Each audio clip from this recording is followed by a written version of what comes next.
India Australia മൂന്നാം ടെസ്റ്റിന്റെ മൂന്നാം ദിനം അവസാനിക്കുന്ന സമയത്ത് ഇന്ത്യ 51-4 എന്നുള്ള രീതിയിലാണ് ഇപ്പോൾ ഉള്ളത്.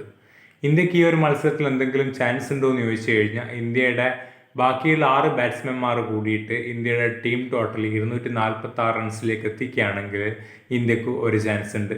246 റൺസിൽ എത്തിച്ചു കഴിഞ്ഞാൽ പിന്നീട് ഓസ്ട്രേലിയക്ക് ഫോളോ ഓൺ കൊടുക്കാൻ വേണ്ടി പറ്റില്ല. അപ്പോൾ അത്തരത്തിൽ ഫോളോ ഓൺ കൊടുക്കാതിരുന്നു കഴിഞ്ഞാൽ സ്വാഭാവികമായിട്ടും ഓസ്ട്രേലിയക്ക് പിന്നെ ഈ പിച്ചിൽ ബാറ്റ് ചെയ്തിട്ട് ഇന്ത്യക്ക് മുമ്പിൽ ഒരു ടാർഗറ്റ് വെക്കുക എന്നുള്ളത് വളരെ നെക്സ്റ്റ് ഇമ്പോസിബിൾ ആയിട്ടുള്ള ഒരു ടാസ്ക്കാണ്. അതുകൊണ്ട് തന്നെ ഇന്ത്യ 246 റൺസ് എടുത്തു കഴിഞ്ഞാൽ ഗാബയിൽ നിന്ന് തോൽക്കാതെ ഒരു സമനിലയായിട്ട് ഇന്ത്യക്ക് രക്ഷപ്പെടാൻ വേണ്ടിയിട്ട് പറ്റും. ഇന്ത്യ അങ്ങനെ 51-4 എന്നോട് ചോദിക്കുകയാണെങ്കിൽ നമ്മൾ ടെസ്റ്റ് ക്രിക്കറ്റിൽ പറയാറുണ്ട്, സീ മൂവ്മെൻ്റ് ഉള്ള പിച്ചിലൊക്കെ നിങ്ങൾ കളിക്കുന്നുണ്ടെങ്കിൽ നിങ്ങൾ കുറച്ച് ഡിസിപ്ലിനോട് കൂടി കളിക്കണം എന്ന് പറയും. ആ ഡിസിപ്ലിൻ കൊണ്ട് ഉദ്ദേശിക്കുന്നത് നിങ്ങൾ ബോളുകളെ ലീവ് ചെയ്യാൻ വേണ്ടി ശ്രമിക്കുക, നിങ്ങളുടെ ശരീരത്തോട് ചേർന്നിട്ട് മാക്സിമം ഷോട്ടുകൾ കളിക്കാൻ വേണ്ടി ശ്രമിക്കുക, ബോളിനെ നിങ്ങളുടെ ശരീരത്തിലേക്ക് വരാൻ അനുവദിക്കുക, അതിനുശേഷം കളിക്കുക. എത്ര ലേറ്റ് ആയിട്ട് നിങ്ങൾക്ക് ഷോട്ട് കളിക്കാൻ വേണ്ടി പറ്റുമോ അത്ര ലേറ്റ് ആയിട്ട് കളിക്കുക. ഈ ഡിസിപ്ലിൻ ഇല്ലാത്തത് കൊണ്ടാണ് ഇന്ത്യയുടെ 4 വിക്കറ്റുകൾ പെട്ടെന്ന് വീണിട്ടുള്ളത്. പിന്നെ വിരാട് കോഹ്ലിയുടെ കാര്യം പറയുകയാണെങ്കിൽ വിരാട് കോഹ്ലി ഒരു ചേസ് മാസ്റ്റർ ആണെന്നാണ് അറിയപ്പെടുന്നത്. പക്ഷേ വിരാട് കോഹ്ലി ഇപ്പം ചേസ് ചെയ്തുകൊണ്ടിരിക്കുന്നത് ഔട്ട്സൈഡ് ഓഫ് സ്റ്റമ്പിലെ പന്തുകളാണ്. അത് ഇന്ത്യൻ ടീമിന് ഒരു ഗുണവും ചെയ്യുന്നില്ല. വിരാട് കോഹ്ലിയുടെ ഡിസ്മിസലിൽ നമുക്ക് കൃത്യമായിട്ടൊരു പാറ്റേൺ കാണാൻ വേണ്ടി സാധിക്കുന്നുണ്ട്. 2014 മുതൽ 19 വരെയുള്ള കാലഘട്ടത്തിലാണ് നമുക്ക് ഇതിനു മുമ്പ് ഒരു പാറ്റേൺ കാണാൻ വേണ്ടി സാധിച്ചിട്ടുള്ളത് വിരാട് കോഹ്ലിയുടെ ഡിസ്മിസൽ. എന്നാൽ ഇപ്പോൾ ആ പാറ്റേൺ വീണ്ടും വന്നിരിക്കുകയാണ്. അതുകൊണ്ട് തന്നെ വിരാട് കോഹ്ലിയുടെ കരിയർ ഏകദേശം അവസാനിക്കാനാണ് സാധ്യത. കാരണം BGTയിൽ ഇന്ത്യ ഫൈനലിൽ എത്തിയിട്ടില്ലെങ്കിൽ വിരാട് കോഹ്ലിയും രോഹിത് ശർമ്മയും പുറത്തേക്ക് പോകാനുള്ള എല്ലാ സാധ്യതയും. നമ്മൾ കഴിഞ്ഞ 1-2 വർഷമായിട്ട്, അതായത് ന്യൂസിലാൻഡ് സീരീസിന് മുമ്പ് ഇന്ത്യയുമായിട്ട് എപ്പോഴും പറയുന്ന ഒരു കാര്യമുണ്ട്, ഈ ടീമിന് കംബാക്ക് ചെയ്യാൻ അറിയാമെന്നുള്ള ഒരു കാര്യം. പക്ഷെ ആ കംബാക്ക് സ്പിരിറ്റ് ഒന്നും നമുക്ക് ഈ ഒരു മത്സരത്തിൽ കാണാൻ വേണ്ടി സാധിച്ചിട്ടില്ല. അല്ലെങ്കിൽ കഴിഞ്ഞ ന്യൂസിലാൻഡ് സീരീസ് തൊട്ടിട്ട് ആ കംബാക്ക് മിസ്സിംഗ് ആണ്.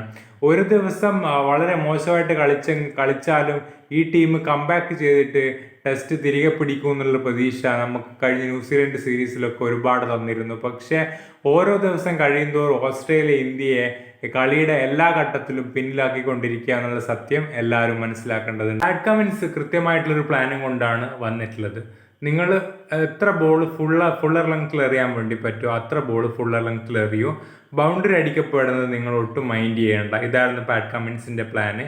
ഈ പ്ലാനിൽ സ്റ്റിക്ക് ഓൺ ചെയ്യാൻ വേണ്ടിയിട്ട് ഓസ്ട്രേലിയക്ക് സാധിച്ചിട്ടുണ്ട്. ഓസ്ട്രേലിയ 445 റൺസിൻ്റെ ഒന്നാം ഇന്നിംഗ് സ്കോർ എടുത്തതോടുകൂടി അവർക്ക് അറ്റാക്ക് ചെയ്യാൻ വേണ്ടി സാധിച്ചിട്ടുണ്ട്. അത് ഇന്ത്യയെ ഒരുപാട് ദോഷകരമായിട്ട് ബാധിച്ചിട്ടുണ്ട്. ഇന്ത്യ 51-4 എന്നുള്ള രീതിയിലായതിൽ അതിനൊരു വലിയ പങ്കുണ്ട് നമുക്ക് പറഞ്ഞു വെക്കാൻ വേണ്ടിയിട്ട് പറ്റും.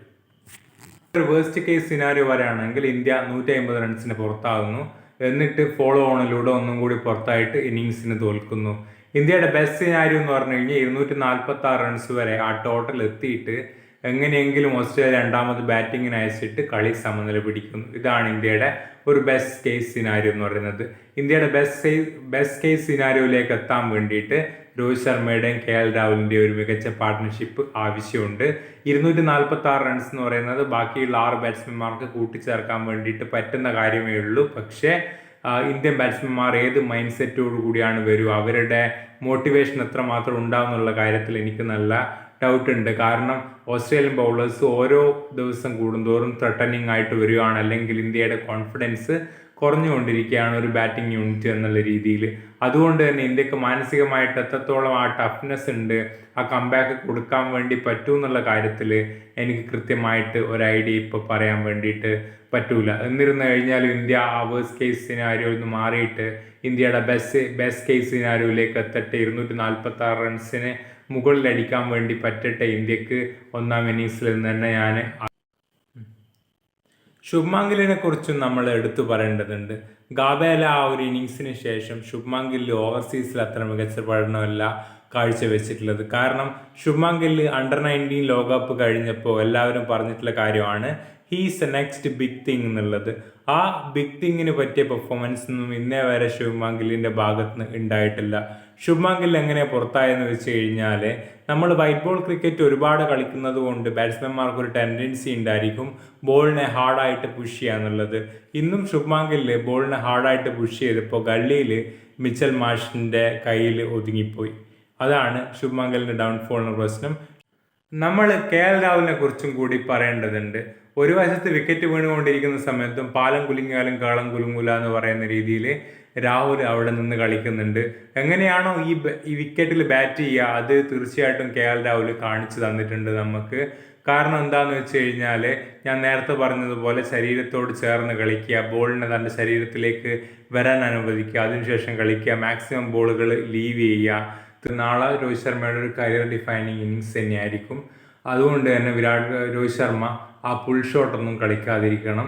കാരണം ആ ഒരു സ്ക്വയർ ഡ്രൈവ് അല്ലെങ്കിൽ ഒരു കവർ ഡ്രൈവ് കളിക്കുക, അല്ലെങ്കിൽ ആ പുൾ ഷോട്ട് കളിക്കുക, നെയ്തൻ ലയണിനെ ടേക്ക് ഓൺ ചെയ്യുക, ഈ കാര്യങ്ങളൊക്കെ ഒന്ന് സെറ്റിലായിട്ട് ഇന്ത്യയുടെ സ്കോർ 246 റൺസിലാകുന്നത് വരെ ഒന്ന് മാറ്റി നിർത്തണം, കൺട്രോൾ ചെയ്ത് കളിക്കണം. 246 റൺസിലേക്ക് എത്തിച്ച് ഒരു സമനില കൊണ്ടാണ് ഇന്ത്യ മടങ്ങുന്നതെങ്കിൽ ഇന്ത്യക്ക് ഈ സീരീസിൽ ഇനിയും ഒരുപാട് ചാൻസ് ഉണ്ടെന്ന് നമുക്ക് പറയാൻ വേണ്ടിയിട്ട് പറ്റും.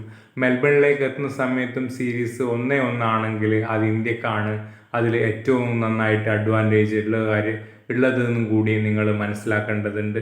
അതുകൊണ്ട് തന്നെ രോഹിത് ശർമ്മ കുറച്ചൊന്ന് പേഷ്യൻ്റായിട്ട് അത് ക്ഷമയോടുകൂടി കളിച്ചാൽ മാത്രമേ ഇന്ത്യക്ക് എന്തെങ്കിലും ഒരു കാര്യം ഇവിടെ ചെയ്യാൻ വേണ്ടിയിട്ട് പറ്റൂ. KL രാഹുലിന് ഒന്നും ഒറ്റയ്ക്ക് ചെയ്യാൻ വേണ്ടിയിട്ട് പറ്റൂല. ബാക്കി വരുന്ന ബാറ്റേഴ്സിനും സപ്പോർട്ട് ചെയ്യാൻ വേണ്ടി പറ്റൂന്നല്ലാതെ അതിനപ്പുറത്തേക്കൊന്നും സാധിക്കില്ല.